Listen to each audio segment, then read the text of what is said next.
the Straw Hat Pirates accidentally find a glass bottle floating in the sea. Inside, there's a map and compass leading to Omatsuri Island. The flyer says it's the only recreational island in the Grand Line, with festivals held daily and many scenic spots. This makes the Straw Hat crew incredibly curious and excited. Not wanting to disappoint his crew, Luffy decides to head for Omatsuri Island. After a long journey, they expect a wonderful adventure. But what they find is a desolate wasteland with not a single person in sight. Thinking the flyer was just a scam, they sadly prepare to leave. Suddenly, Luffy hears a sound coming from inside the island. Unable to wait, the whole crew follows the sound and is surprised to see a magnificent, luxurious city appear before them. The island's inhabitants appear all at once, warmly welcoming them. The owner of the island also reveals himself. He is Baron Omatsuri, and he will be the one to welcome the Straw Hat Pirates. However, to stay here, the crew must first participate in a challenge called the Hellish Trial. It seems the Straw Hat crew isn't too keen on this condition and tries to refuse, but Luffy is different. After some discussion, the crew comes to a final decision to accept the challenge. Immediately after, the surrounding scenery begins to disappear, and a large stage is gradually created. The first challenge is a popular Japanese game of scooping fish. A mini fish tank appears in front of the Straw Hat Pirates. Baron Omatsuri explains the rules. Within 3 minutes, the side that scoops the most fish wins. Then, one of Baron Omatsuri's subordinates, Machigoro, steps onto the stage. The sniper Usopp volunteers to face him. After a verbal battle, the game officially begins. However, the mini fish tank in front of them is just for show. A giant fish emerges from the water. This is the real target they must scoop up. Seeing this, Usopp hands the net to Nami and sneaks away. When Nami sees the giant fish approaching, she is helpless. Sanji jumps up and delivers powerful kicks to the fish. It's Zoro's turn, and the moss head intends to draw his sword and slash the monster. But Baron Omatsuri says that using weapons is against the rules. With no other choice, Zoro has to use the back of his sword to strike it. Luffy also throws his punch, but the force is so strong that the net tears. Machigoro takes out a massive net and easily scoops the fish into his basket. Robin, not letting him get away with it, creates a net of hands and throws it back. At this moment, Chopper transforms into his large form and brings victory to his crew. However, Chopper is dizzy and falls into the sea. Luffy, seeing this, jumps in to save him, forgetting that he can't swim either.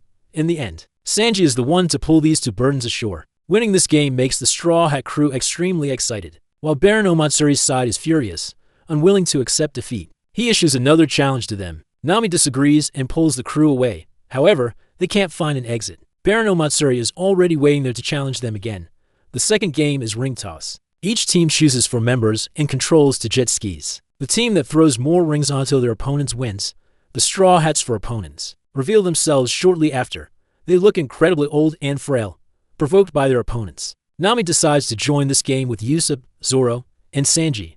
The second round officially begins. Usopp and Nami, on one boat, speed forward. The audience watching this game is massive and cheers enthusiastically. The old couple passes Nami's group, leaving them in their dust. The other group, of course, is Sanji and Zoro. Sanji constantly complains about having to team up with the seaweed head. The enemies close in on them and continuously fire missiles at them. Meanwhile, the remaining crew members are touring the castle. Luffy is repeatedly hit by stones thrown by someone. The stones get bigger and bigger, making him angry. When Luffy discovers him, the stranger quickly flees. Outside, the opponents continuously play dirty with Nami and Usopp, using tricks like smoke and throwing coal, setting their boat on fire. The chase between Luffy and the stranger continues. After a while, they both stop. It turns out the culprit who attacked Luffy is a strange old man with an equally strange mustache. He is the captain of the Mustache Pirates, intending to overthrow Baron Omatsuri's rule. Seeing that the Straw Hat Pirates are incredibly strong, the old man wants them to cooperate. Luffy refuses this offer, saying,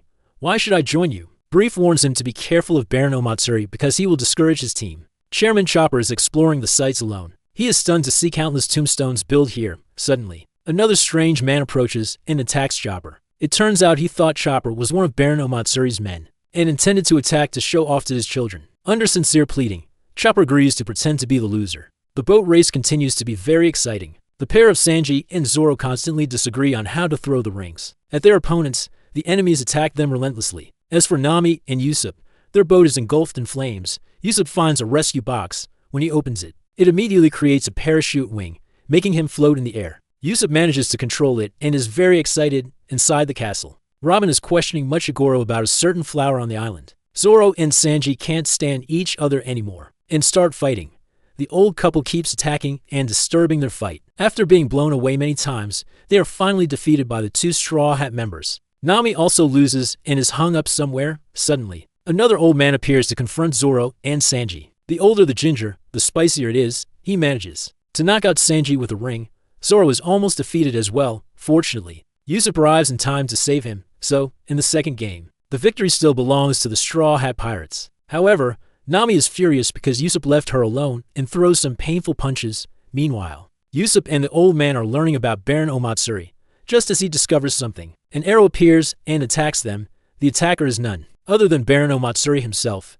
The whole crew is gathered, but they can't find Chopper. At that moment, Baron Omatsuri appears again and says he will treat the Straw Hat Pirates to dinner. A performance stage appears, and a chef stands on it. He begins to perform his cooking skills, dazzling the crew members. Sanji, however, is not like that. He is annoyed that someone dares to show off in front of him, so he jumps onto the stage to compete. Everyone cheers loudly. However, Nami is still very angry. Usopp, not knowing what to do, meets a strange kid. He keeps asking to borrow the hat Usopp is wearing. Usopp disagrees, and the kid thinks he is being looked down upon. Then, he glares angrily. Back to Sanji's performance. He has defeated his opponent. Nami is talking with Muchigoro and asking for information about Baron Omatsuri. He reveals that Baron was once the captain of the famous Red Arrow Pirates and was considered stronger than the Pirate King, Gul D. Roger. Nami wonders, didn't he die 20 years ago? Muchigoro says it only happened recently. Then his face suddenly changes and shrivels up. Meanwhile, Baron Omatsuri has approached Robin and told her the truth. She is very surprised to learn that the giant thing in front of her is a flower. Then she is attacked by him. The Straw Hat Pirates are left with only 4 members. The others have disappeared for unknown reasons. Sanji blames Luffy, saying it's all his fault. Seeing Muchigoro lying on the ground, Baron Omatsuri declares the party is over and calls out the strange kid. Seeing the hat on his head is Usopp's. Sanji and Zoro repeatedly question him. Baron Omatsuri now reveals his true face and asks them to join another game. Sanji and Zoro disagree, then split up to find their crewmates. The third challenge has no rules. Baron Omatsuri's men will attack the Straw Hat Pirates in any way they can. They are forced to flee to save their lives. Nami repeatedly calls out Luffy's name, but he doesn't answer. Feeling helpless, Nami decides to leave first. The enemies charge like a storm, chasing her. Luffy stays behind to teach the mastermind a lesson for messing with his crew. He charges forward to attack, but Baron Omatsuri shoots an incredibly powerful arrow. Not only that, but it can also pursue its target to the ends of the earth. Luffy is blown to a place and is saved by the mustachioed old man from earlier. Nami and Sanji have been defeated by the strange kid and his soldiers. As for Zoro, he is furious about what the kid did to him and unleashes a finishing blow. However, strangely, despite being hit, the kid is not injured and no blood is drawn. Zoro is very surprised. Finally, being attacked from behind by Baron Omatsuri, he also collapses. Back to Luffy. He has woken up and is in the secret basement of the mustachioed old man. He really wants to go save his crew, but he can't escape this maze. The old man says that the mustache pirates now have only 1 member because all the others have been eaten by a giant monster. It turns out all of Baron Omatsuri's crewmates are dead. He used that monster to absorb human life force to create exact replicas of them. At this time, Chopper has also woken up. The family of 4 is trembling. In fear, Baron Omatsuri appears and says it's time for dinner. The thing he calls a flower grows out threads, which rush to pull one of the children away. Seeing this, Chopper jumps up and punches the monster, making it let go. However, it changes its target and attacks Chopper. The children run to save Chopper, but the old man pulls them back. The eldest daughter says her father is a coward. Baron Omatsuri shows Chopper that the Straw Hat crew members have all been captured, and he will be next. Luffy senses his crew is in danger and finds a way out. He stands before Baron Omatsuri and is horrified to learn that his crewmates are inside the monster's mouth. Luffy attacks the bastard, but he is held back by the arrows he shoots. One by one, the crew members are gradually swallowed. Luffy is also completely immobilized. He is more helpless than ever, giving up and letting the enemy torture and humiliate him. Baron Omatsuri is about to shoot the final arrow to finish Luffy. Fortunately, he is saved by the mustachioed old man and the family of 4, who take him to the basement to hide. However, at this time, Luffy is constantly tormented by the fact that his crewmates have lost their lives because of him. The little girl says they are not dead yet and are constantly calling out the captain's name. Baron Omatsuri continuously attacks the ground below to find Luffy. With the encouragement of the mustachioed old man, he returns to confront the evildoer once again. Luffy dodges all the arrows he shoots, but has no chance to fight back. The mustachioed old man also supports him enthusiastically. However, in the end, he is still shot down. Baron Omatsuri unleashes a rain of arrows, intending to finish him off. But Luffy blocks all the attacks. This time, he throws a punch full of rage, hitting Baron Omatsuri in the face. Immediately after, Luffy rushes to hit the thing called flower repeatedly with the intention of saving everyone.